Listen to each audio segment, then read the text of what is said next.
Hi, today I'm going to show you how to check the estimated ink levels on a HP Photosmart 5520. And this is quite simple, it can be done from the printer itself using the LCD display on the front, which is a touchscreen, making it even simpler. So first thing we need to do is go into Setup, which is this button on the top right hand side indicated by a spanner.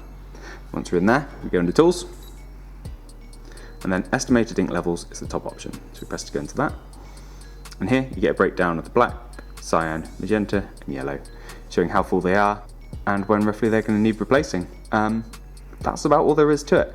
If you're experiencing print quality issues and that's why you want to check the ink levels, this should kind of reassure you, but this printer should allow you to print right up until it thinks the cartridges are empty, and most manufacturers will fill them way beyond that anyway, so print quality issues would most likely be down to a blockage or something within the printer. If you fear that is something that you're dealing with, we do have videos for how to clean your print head on our channel, so do check that out. If there's anything else you'd like to know, please do let us know in the comments. Otherwise, thank you for watching, and we'll see you next time. Take care.